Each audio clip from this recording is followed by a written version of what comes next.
ठीक है, electric potential है ना। इलेक्ट्रिक पोटेंशियल में क्या बोल दिया अपन से, इलेक्ट्रिक वर्क पोटेंशियल क्या होता है ना।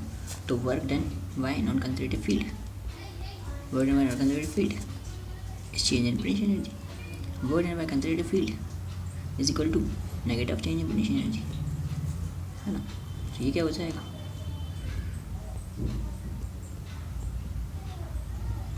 Work done in bringing unit positive charge from infinity to any point of electric field को बिना उसकी चेंज की वजह लाएंगे। वैसे अगर इलेक्ट्रिक फील्ड द्वारा वर्क किया गया तो नेगेटिव वर्क डन बोलेंगे।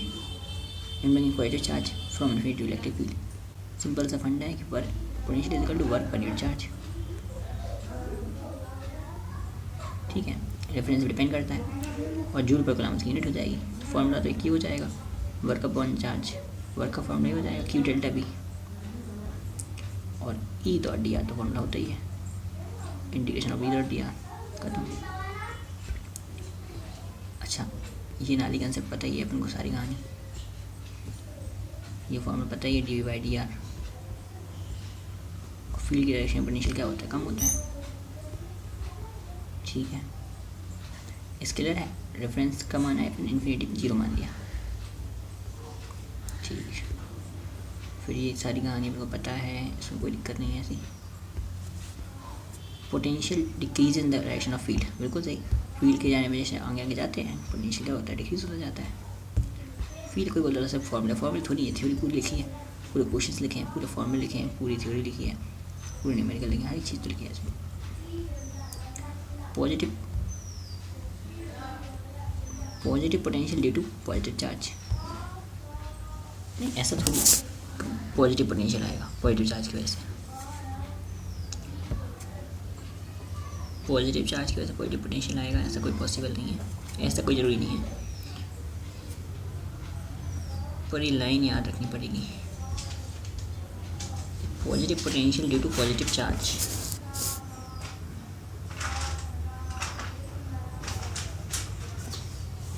फॉल्स, अभी मैं इसको मार्क कर ले रहा हूँ, ज़्यादा ध्यान में नहीं आएगी इसे। क्यों नहीं हो सकता, पॉजिटिव पोटेंशियल या नेगेटिव पोटेंशियल किस पे डिपेंड करता है। अगर नेगेटिव चार्ज होता है तो उसका पोटेंशियल कहीं नेगेटिव आता है, क्यों आया।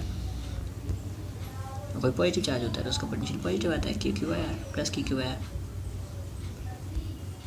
तो हमेशा ऐसा ज़रूरी है, ऐसा पॉसिबल ज़रूरी नहीं है ना।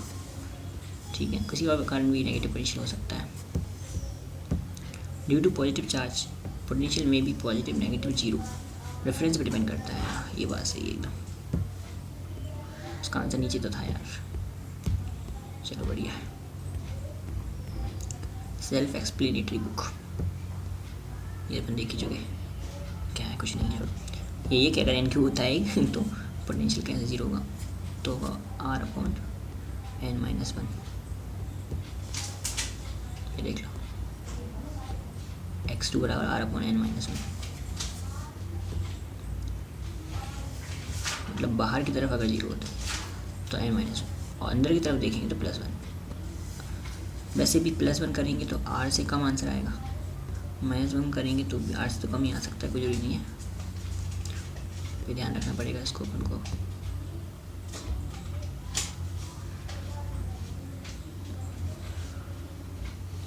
ठीक है, at the 2 point potential will be 0, one between two charges and second left for smaller charges।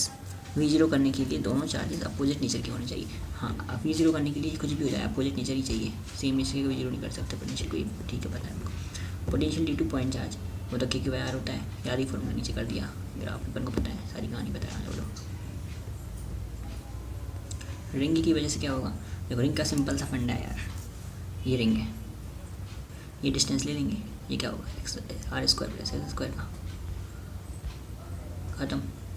तो क्योंकि वह आर ही है, अलग से कुछ नहीं है ऐसा। ये सेंटर पे तो आर ले लिया है ना, बहुत बड़ा है अगर डिस्टेंस तो पॉइंट चार्ज मान के ले लेंगे।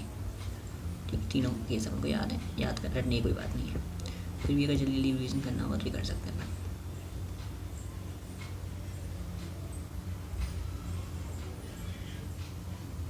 और कुछ नहीं। अब ये क्या, ये ग्राफ है, पता है अपन के वैसे इस ग्राफ आता है।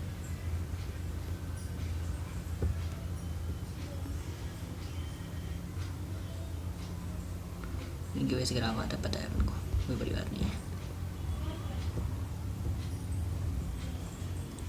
फिर क्या, charge the corner of square, ये चार्ज रखे हैं चार कॉर्नर पर, ठीक। हाँ, इसका ये बताया कि किस में फील्ड और पोटेंशियल का कोई रिलेशन नहीं है। फील्ड नॉट इक्वल जीरो तो भी ई जीरो हो सकता है, और ई अगर जीरो, ऐसे देख ये बात बताया कि पोटेंशियल जीरो है, नहीं है, फील्ड जीरो है, ये दोनों जीरो है यहाँ पर,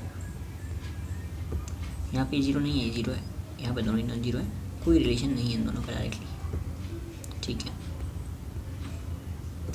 एक्सेस ऑफ लाइन चार्ज, अब यहाँ पर एक्सेस ऑफ लाइन चार्ज याद रखना पड़ेगा फॉर्मूला, वैसे तो कोई दिक्कत नहीं। देखो फील्ड क्या होती है, फील्ड होती है 2k लैम्डा बाई आर, इससे एक आर को कम करना है, क्योंकि फील्ड से एक आर को कम कर दो तो बन जाता है, एक आर को कम करना तो कैसे करें, 2k लैम्डा बाई आर है, तो एक आर को कम करना है, तो k लैम्डा रहने दो और आर हटा दो, यहाँ से लॉग का टर्म आ जाएगा, लॉग का टर्म कैसा आएगा, A plus L upon A, access on line charge line rod. वैसे वहाँ पे आंसर आता था 2k क्यू बाय आर में क्या होता था, ए और ए प्लस एल होता था, यहाँ पे इसका लॉग ले लिया, ठीक है। तो यहाँ पे k लैम्डा लॉग ए प्लस एल, इसको याद रखना पड़ेगा, लेकिन बाद में लिख लेंगे, अलग से लिख लेंगे, फ्लैश कार्ड बना लेंगे, एक्सेल लिख लेंगे, ठीक। हाफ रिंग का क्या, अब हाफ रिंग हो चाहे कोई सी रिंग, क्योंकि बाहर ही आएगा इसका सिंपल, ठीक है। Hollow conducting, non conducting, solid conducting sphere है अपने पास, तो कोई सा भी हो, होलो हो स्फीयर है, सॉलिड नहीं होना चाहिए, बस अंदर से कोई चार्ज इसमें भरा नहीं होना चाहिए, ये सॉलिड कंडक्टिंग बेटा। एक ही केस छोड़ दूँ कि सॉलिड नॉन कंडक्टिंग ना हो, बस सॉलिड नॉन कंडक्टिंग ना हो, चार्ज इसमें रुके ना, उस पर दिया जाए सारा चार्ज, तो फिर ये अंदर ये रहेगा, बाहर तरफ ये रहेगा, पॉइंट चार्ज मानेंगे, सरफेस पर ही रहेगा, और यही चीज़ अंदर रहेगी, पूरे में फैली रहेगी। ऐसा बताऊँ, देख यहाँ से लेकर यहाँ तक सेम चीज़ फैली है, कौन सी, ये वाली, सिर्फ बाहर की तरफ पॉइंट चार्ज मान के अपन ने क्या करा, ये कर दिया, ठीक है। इसके बाद जैसे अंदर तक फैली नहीं चली, कम हो जाएगा, फिर याद नहीं रखना, सिंपल पता है हमको, रटने जरूरत नहीं। नॉन कंडक्टिंग में अपन को पता है कि सेंटर में जो स्फीयर है वो कितना होता है, 3/2 KQ बाय आर होता है, और बीच में कहीं देखोगे तो 3, तो थोड़ा बनाना पड़ेगा अरेंजमेंट कैसे बनाए, KQ तो रहने दो, 3r² minus r² upon 2r3, ये बनाना पड़ेगा, ग्रेविटेशन में भी सेम है यार, उसको मैंने लिखा हुआ है यहाँ पर, ये देखो बाहर में सेम, सरफेस पे सेम, ये मैंने बनाए थे अभी, KQ बाय 2r और 3r² माइनस r² पर 3/2 KQ बाय आर, ठीक है। इसमें याद तो ये रखना पड़ेगा, एक बार फिर भी अगर भूल गए कभी, अचानक से नहीं आता यार, कंसेप्ट तो है ही है, लेकिन ये चीज़ स्पेशल है थोड़ी। डायपोल मूवमेंट जनरल केस में देखें तो KP cos theta by r² आ जाता है, KP cos theta by r² आ जाता है, वो भी इसमें आ रहा है, सिर्फ उसमें नहीं आता, इलेक्ट्रिक फील्ड में नहीं आता, इलेक्ट्रिक फील्ड में अलग ही आता है, उसको मैं बट पढ़ चुका, लेकिन उसमें डाला नहीं है, डाल दूँगा इसके बाद, ठीक है। पहले कर लिया था, पहले आइडिया नहीं आया समराइज वाला, ठीक है। तो फिर भी इसको देख, कुछ दिक्कत नहीं है यार, KP cos थीटा कौन सा ले अपन, ये P है, इसी के एक्सेस वाला ले लेंगे अपन, ये डायपोल मूवमेंट इधर डाला है और ये पॉइंट इधर है, इसी डायरेक्शन वाला लेंगे तो P cos थीटा ले लेंगे, तो P को कौन सा ले लेंगे, cos थीटा बाय r² खत्म है ना। अब अगर मान लीजिए कि इक्वेटोरियल में 0 होता है, इसके इस वाले पॉइंट की वजह से 0 हो जाएगा, इस वाले इक्वेटोरियल की वजह से 0 हो जाएगा है ना, क्योंकि सेंटर में लाना पड़ेगा, दोनों साइड से पोटेंशियल 0 होगा, तो इससे 0 हो जाएगा, इससे एग्जीक्यूशन कुछ होगा, तो ये देगा अगला आंसर। तो थीटा अगर यहाँ से दिया होता,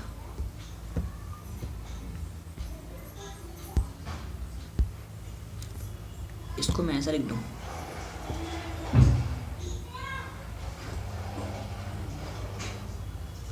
पैरेलल वाला, हाँ परपेंडिकुलर नहीं होना चाहिए।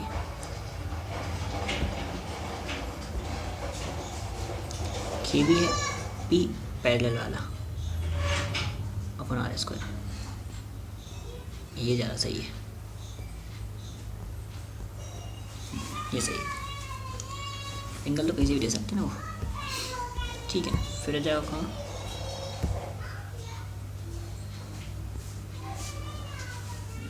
जैसे कि k b by r square minus a square, ठीक है। फिर ने क्या बोला, एक potential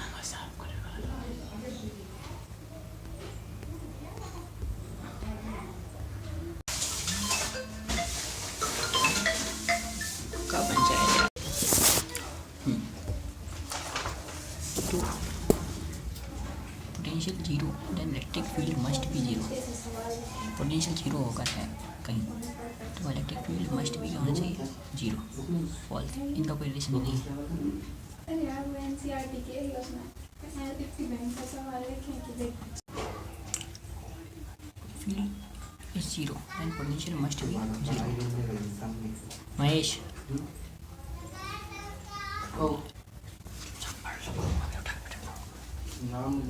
we are going to at the potential constant then field is zero, potential constant field zero, हाँ बिल्कुल सही, तो सिंपल सी बात है, जो डी बाई डी आर लगाएगा वो ई बोलेगा, ठीक है। और जो integration of E dot d r potential लगाएगा, सिंपल दो फॉर्मूला यूज करना है, ठीक है, कर लेंगे। Electric field constant then potential is zero, जरूरी नहीं है, ठीक है। फील्ड इज जीरो, जैसे E is equal to zero, potential must भी जीरो, जरूरी नहीं है पोटेंशियल हो सकता है वहाँ पर, ये जीरो तो भी पोटेंशियल हो सकता है। पोटेंशियल कांस्टेंट है, मतलब इसका ले होगा, पोटेंशियल जीरो, तो तो बहुत सूर्य कुरुस नहीं लगता है, हमारा नहीं है वो भी हाँ।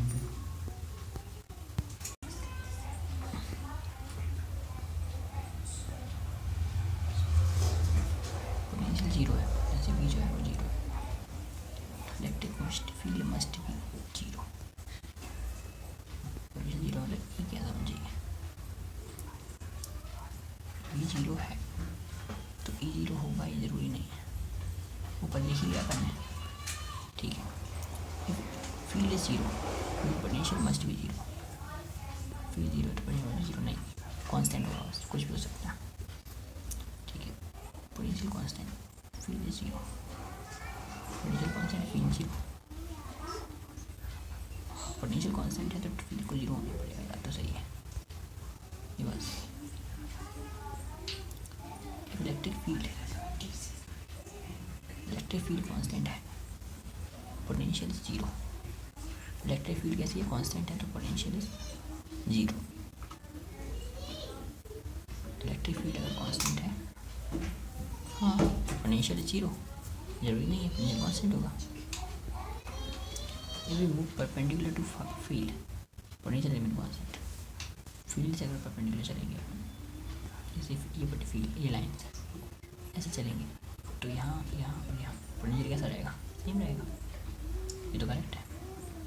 Potential increases if we move opposite to the direction of electric field, यानी अगर अपन इलेक्ट्रिक फील्ड के अपोजिट जाएंगे पोटेंशियल कम होगा, नहीं पोटेंशियल बढ़ेगा, बिल्कुल सही, ठीक। Potential difference does not depend upon reference point, reference depend नहीं करता, सही है। Potential energy in system of charge particle की बात करते हैं, तो अब पोटेंशियल एनर्जी की पंचायत आ गई यहाँ से, पूरा एक पूरा दो, ये पूरा पोटेंशियल एनर्जी पे चलेगा सिस्टम, ठीक है।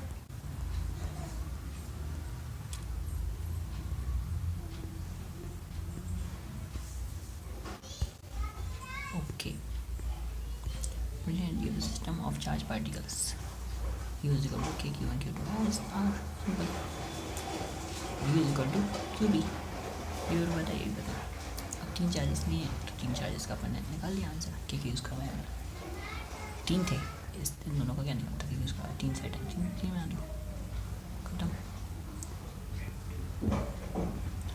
4 आएंगे तो 4 बना दो, 2 ऐसे भी बनेंगे, वो भी प्लस कर दो, ठीक है। ये इम्पोर्टेंट है तो ये मुझे याद करना था। तो मैंने ट्रिक भी बताई थी, इसकी क्या ट्रिक है? एक कम करके वही टाइम्स ऑफ एक कम, वही टाइम्स ऑफ एक कम अपॉन 2, वही टाइम्स ऑफ एक कम अपॉन 2, ठीक है। तो इसका क्या हो जाएगा आंसर, इसको मार्क कर लो, ठीक है। अब क्या है, वर्क क्या होती है तुम्हें पता है?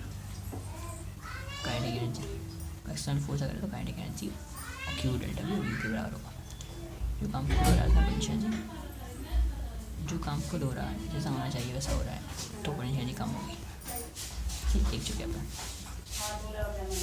व्यवस्थित की है तो एनर्जी बढ़ जाएगी। रेशियो क्या है वो पढ़ा नहीं है अपन ने, फिर भी सिग्मा स्क्वायर अपॉन 2 एप्सिलॉन, इसलिए इसको मार्क करना पड़ेगा। फील्ड ये है तो प्रेशर ही होगा, दोनों को मार्क करना पड़ेगा।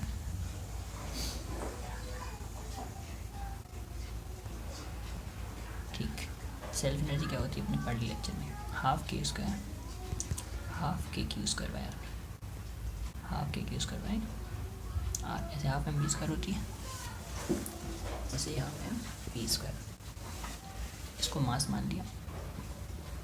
देखो half M V square, charge को मास मान लिया, चार्ज को वेलोसिटी मान लिया अपन ने, ठीक।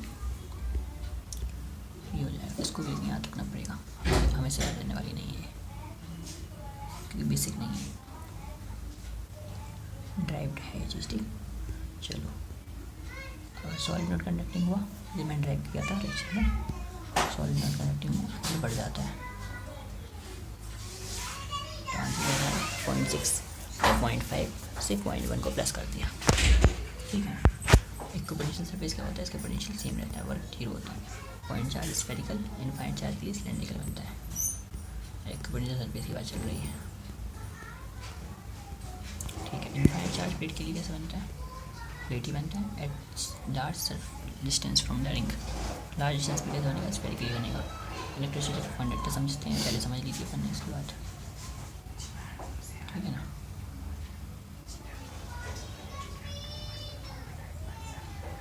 इलेक्ट्रॉन के जीवन का एक ही उद्देश्य है कि कंडक्टर के अंदर फील्ड कैसे करनी है, 0 रखनी है। कंडक्टर की फील्ड कैसे रखनी है, इसको 0 रखनी है। तो देखो यहाँ इंड्यूस फील्ड होगी एक, जो बाहर की फील्ड को अपोज करके अंदर फील्ड रखेगी, 0 रखेगी।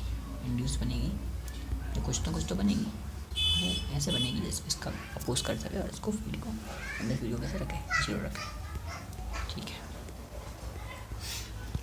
जो यहाँ पे देखा है ई नेट 0 रहेगा, एक्सटर्नल जो है वो ई नॉट रहेगी, इंड्यूस भी ई नॉट ही बनेगी, तभी 0 पाएगा ना।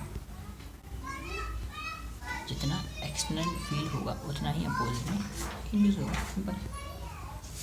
Neutral charge sphere find electric field of the centre due two plus Q charge की वजह से फील्ड नॉन कंडक्टिंग स्फीयर के अंदर निकालना है उनको।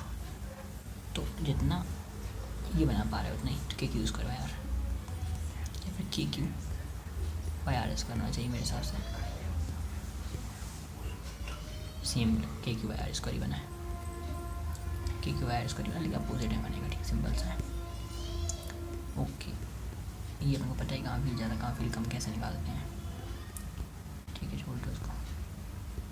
ये भी अपने को पता है कि फील्ड के डायरेक्शन में पोटेंशियल निकलता है ना, मतलब E S cos theta, E R होता है, ई आर कॉस थीटा होता है, डॉट प्रोडक्ट होता है वो, यहाँ पे कॉस थीटा आएगा, ठीक। अपन ऐसे बोल सकते हैं कि v is equal to E dot R D R, E dot या ई डॉट आर, ऐसे बोल सकते हो, ठीक है, बिल्कुल सही हो जाएगा। इनफाइनाइट लार्ज शीट होती है, अगर अपने पास सिर्फ शीट लिखा है यहाँ पर, कंडक्टिंग नहीं लिखा, तो फिर सिग्मा अपॉन एप्सिलॉन होगा इसका आंसर, सिग्मा अपॉन 2 एप्सिलॉन होगा इसका आंसर, ठीक है। लेकिन इस चार्ज के रिस्पेक्ट में देखें तो क्यू अपॉन 2 एप्सिलॉन चार्ज के रिस्पेक्ट में सेम ही होता है, Q upon 2 epsilon, Q upon 2 epsilon होगा, ठीक। Potential difference V2 concentric square, देखो बाहर की चार्ज पर डिपेंड नहीं करता, सिर्फ आगे डिपेंड करता, अंदर की चार्ज पर नहीं करता, वो भी छोटी रेडियस माइनस छोटी रेडियस का बड़ा वैल्यू आएगा, बड़ी रेडियस का वैल्यू आएगा। ठीक, तो मैंने ऐसे लिखेंगे इसको,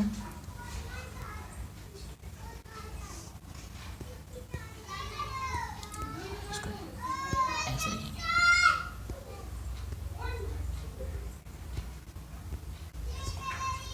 V बराबर K Q इनर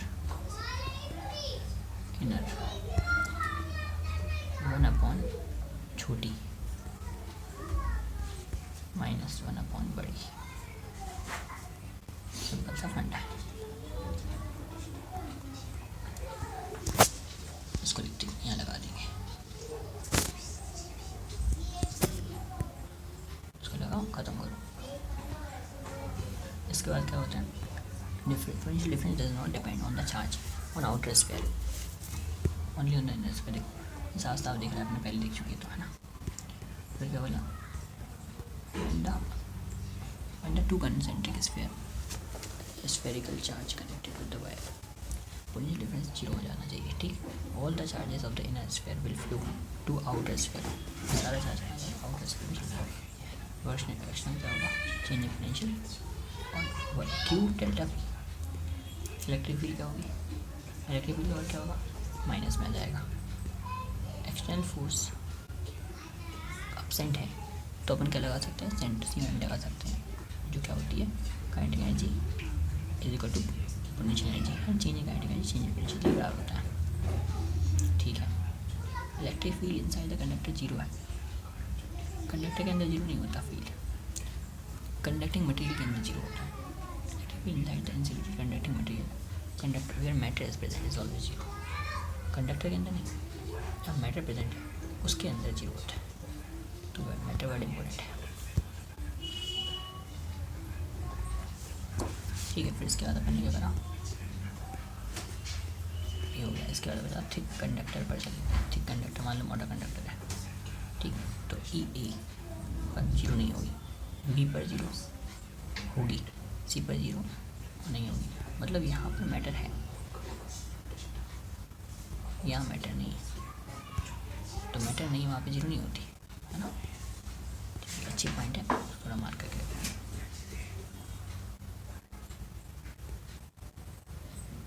ओके, फिर 2 वायर्स करेक्ट स्फीयर कनेक्ट कर दिया अपन ने, तो फाइनल चार्ज पूछा है तो अपन को पता है, तो है ना, इसको सॉल्व करने की जरूरत नहीं है। सरफेस चार्ज डेंसिटी जो है सिग्मा की इनवर्स रिलेशन होती है, इलेक्ट्रिक फील्ड की रेडियस की इनवर्स रिलेशन होती है। तो मैंने एक फॉर्मूला बनाया था यहाँ से, इसको मार्क करके रखो, अच्छी चीज़ें हैं, पोटेंशियल सेम हो जाता है, और सरफेस चार्ज इलेक्ट्रिक फील्ड और सरफेस चार्ज डेंसिटी जो है इनवर्स रिलेशन होती है। ठीक है, आफ्टर अर्थिंग, अर्थ करने के बाद पोटेंशियल 0 होना चाहिए, ये अर्थिंग वाला case. Final charge on the each sphere when outer is grounded, ये अपन ने अभी आपके लेक्चर में अपने सवाल किए थे, है ना, इसका सवाल भी इसमें था। जिसका ग्राउंड नहीं किया उसका चार्ज सेम रहेगा, जो ग्राउंड किया उसका पोटेंशियल 0 होगा, और final charge on outer sphere निकाल सकते हैं अपन, सिंपल तरीका है उसका। ठीक है, from the large distance then distance to closest approach, उसको फेंक दिया, तो डिस्टेंस टू क्लोजेस्ट अप्रोच कितना होगा, ये अपन ने करा, पोटेंशियल एनर्जी को काइनेटिक एनर्जी बराबर करके कर दिया। ठीक, अब करीब दिया है तो उसको देख लेंगे, 2kq mv², है ना। यहाँ तो मुझे एक चीज़ दिख रही है, हाफ mv², है ना, और kq1 q2 बाय r।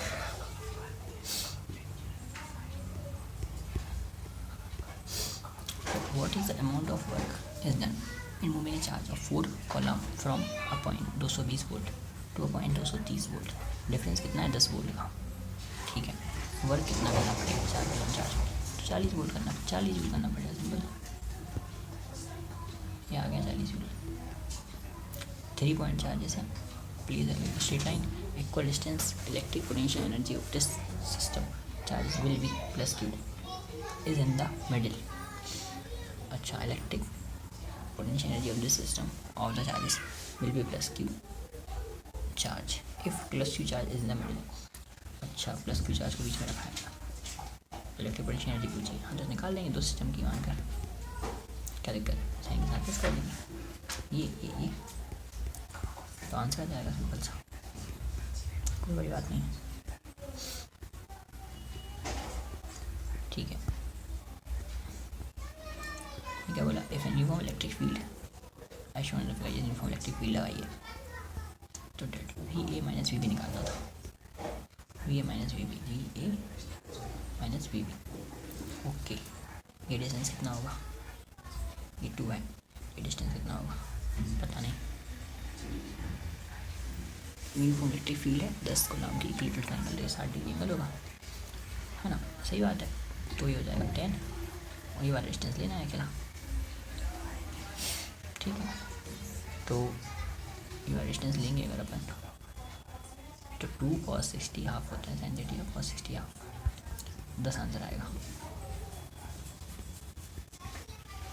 आ गया 10 आंसर, ठीक, कोई दिक्कत नहीं है, कम होगा, सिंपल सी बात है। Word and moving a charge on the equivalent surface, zero होता है, पोटेंशियल डिफरेंस जीरो ही होगा। Equivalent surface are shown in the figure, अच्छा इक्विवेलेंट सरफेस अगर हैं,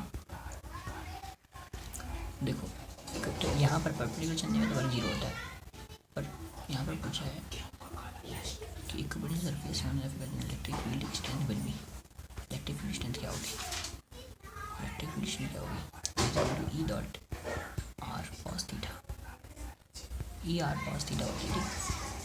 तो आगे जाने पर पूछा नहीं किस पॉइंट पर समझ नहीं आया मुझे,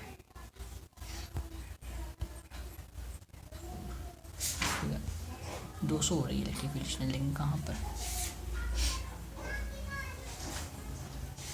अच्छा डेल्टा भी अपन डेल्टा आर निकालना था, हाँ डेल्टा भी लिख रहा है 20 वोल्ट 10 वोल्ट का डिफरेंस है, पर डेल्टा आर निकालना है, डेल्टा आर कितना निकलेगा वो यहाँ से निकलेगा, ठीक, इसको मार्क कर लेते हैं। डेल्टा भी अपन आर कॉस थीटा है, तो कॉस 120 इस वाले में ले लो, ओके, जो कन्वर्ट करके आया 200 आंसर है, ठीक, इसको फिर से करूँगा लेकिन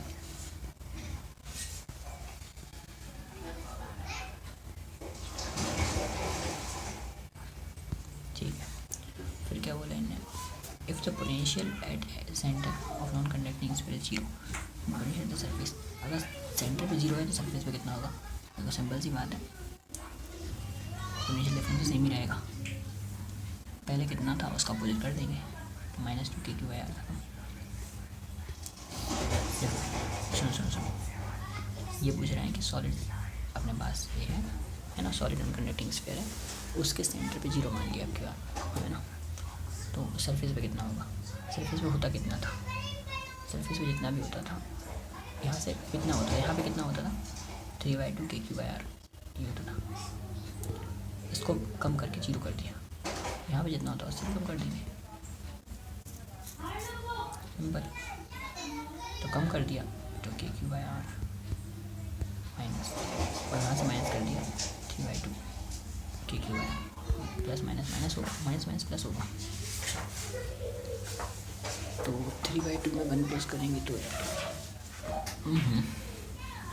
अच्छा सॉरी, ये सेंटर पे कितना था, सेंटर पे था 3/2 k/r, जब इनफाइनाइट पे जीरो मानते हैं जब, ठीक है, तो यहाँ जीरो मानेंगे अगर, तो इनफाइनाइट पे कितना हो जाएगा, -3 k/r हो जाएगा, ठीक है। तो इनफाइनाइट की पोटेंशियल को इतना बढ़ा दिया, तो यहाँ का पोटेंशियल भी इतना बढ़ जाएगा, तो -k/r प्लस 3/2,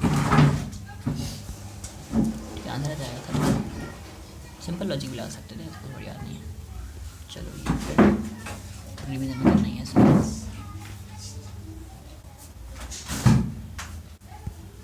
क्या बोला, in the equivalent surface due two point charge in the compare R1 and R2 compare करें, देखो पोटेंशियल डिफरेंस सेम है, लेकिन फील्ड तो कम हो रही है, फील्ड को कम करने वाला कौन होगा, रेडियस ज़्यादा होगी, तभी तो फील कम हो पाएगी, तो जो आर्ट है वो ज़्यादा होगा। सिंपल सा। असंभव आसमान भी झुकेगा तेरा आगे क्यों, यूं ही जुनून के हद से गुजरते रहो, पूरा जीवन एक संघर्ष है, लड़ते रहो और आगे बढ़ते रहो।